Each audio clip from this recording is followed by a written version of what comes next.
Hi, you guys. It's the Fat Diva. I got my hat on because my hair looks a mess underneath. Ew. But I was just actually thinking. Um, One of my best friends had died in 2007. Lord bless his soul. You know, I miss him and everything. But I was just thinking about some of the predicaments he used to get me in. One time, we used to do some work for this company called Primerica, and we used to have to go door to door to sell insurance and things like that. So first of all, as you can see, I'm big, I'm fat. We ain't gonna be doing all this walking, Miss Honey. And so we walk quite a bit difference, maybe 2 or 3 miles. And as we're coming back, I'm getting a little tired. So there were some woods behind his house, and he was like, let's just take a shortcut, cause it was a little cul-de-sac, but it was undeveloped, and like I said, there was woods behind it, and if you walked through the woods, it looked like you would wind up in his backyard. But no, that's not how it happened.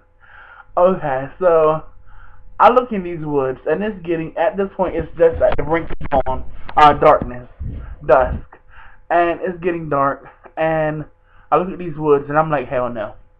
I done seen too many people get chopped up in scary movies going through woods in the middle of the night to be trying to go through some woods right now. And I was like, look, Eddie, let's just walk around. Let's just walk around. But no, he was like, come on, I take this way all the time. Lie number one. So I said, okay. So as we're walking to get to the woods, we have to walk about an acre of land because, like I said, it was undeveloped land. And before we get to the woods, I hear like this screaming sound. I don't know what kind of dog it was or animal, and it sounded like a little girl screaming at the top of her lungs. Ah! And so that puts me at fear right there. I am terrified. And he's like, no, just come on. I go this way all the time, I promise. Lie number two. So we get to the woods. At first it's clear. It's just stepping over some leaves and some branches. But then it gets a little bit more crowded. There's starting to be little trees falling and some brush and some vines. Then it gets more tangly.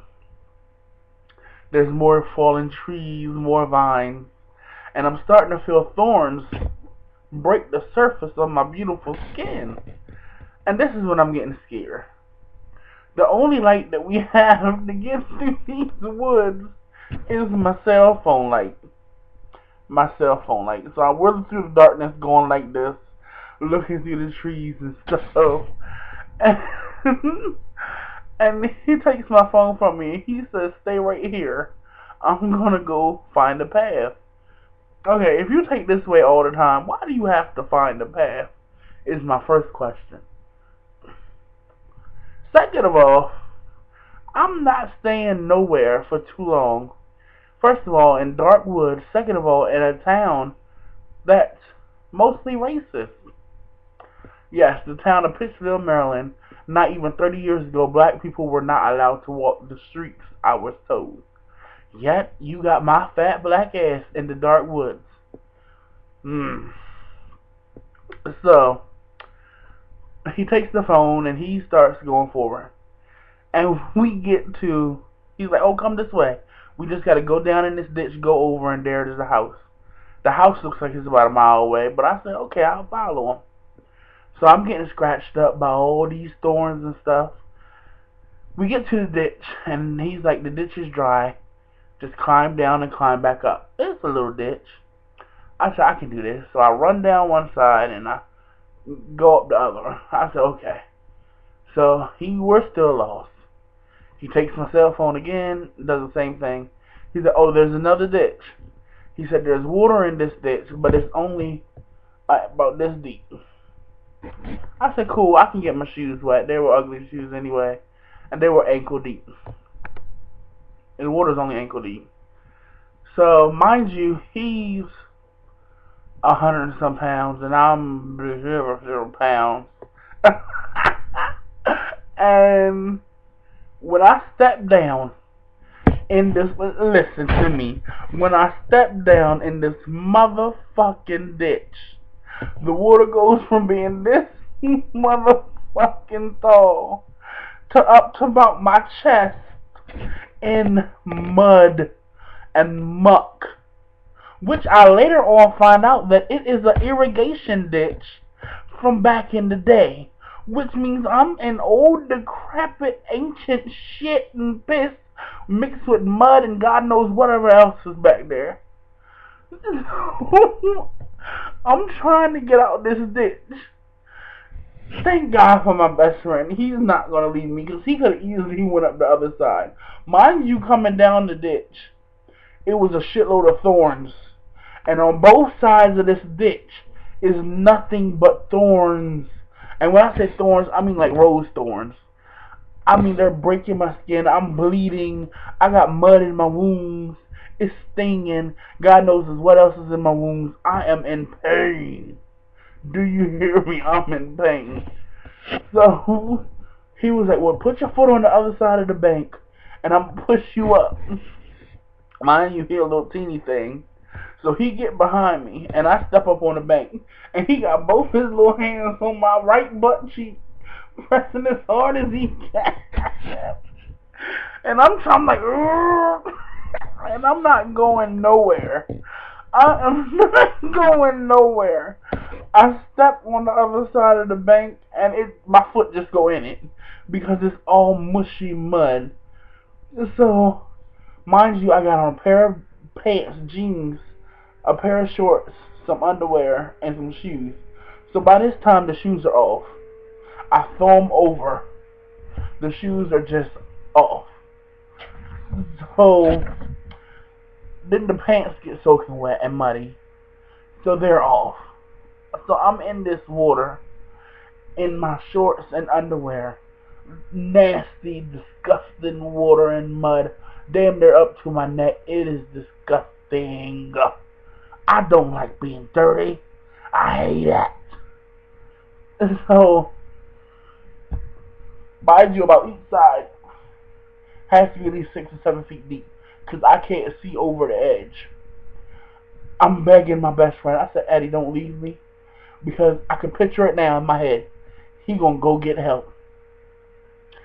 And what's gonna come back is the news station camera crews with a crane, and it's gonna be all on the 6 o'clock news that my fat ass is stuck in a ditch and they can't get me out. I could just picture me helping the beluga whale get out the ditch at 11 o'clock. Stay tuned.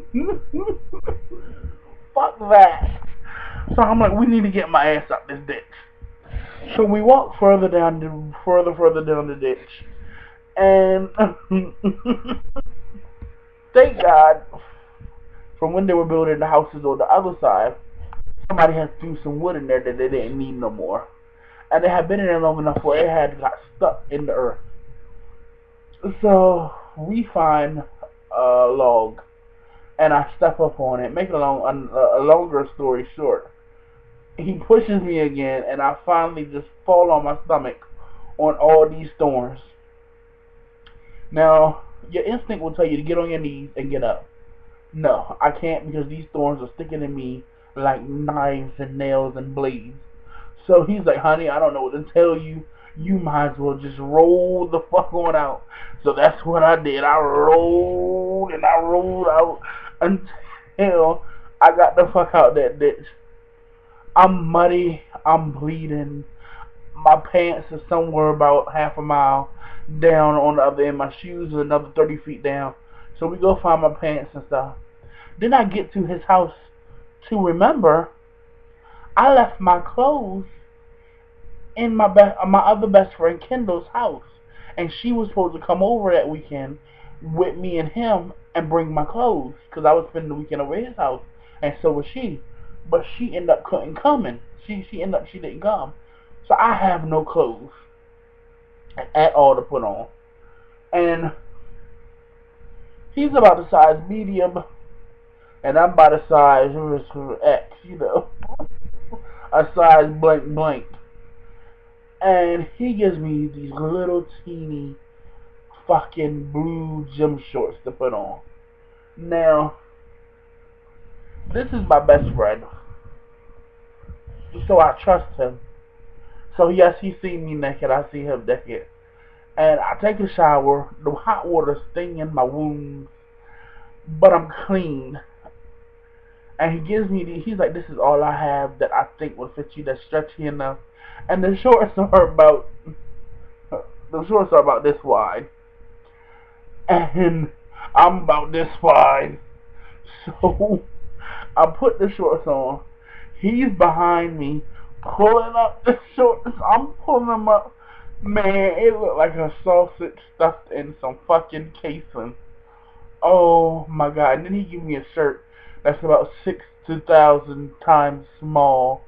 And the shirt's all the way up here. And it was just a fucking hot mess. I love my best friend. I love him so much, and I miss him so much. Rest in peace, Eddie. But he got me into some shit. He got me into some shit. I got some more stories on that ass, but I'm not even gonna go there. Maybe at a later date. But right now, it's what time? Damn, it's 2:34 in the morning. I'm up doing YouTube videos and shit. I'm so boring, out of my cotton picking mind. I'm actually a little bit sleepy, so with that being said, this is the Fat Diva, Mr. Sonny Armani, aka Ivy Chanel, aka Mother Nico Milano, the House of Milano Ungaro bitches, yes, representing, yes honey.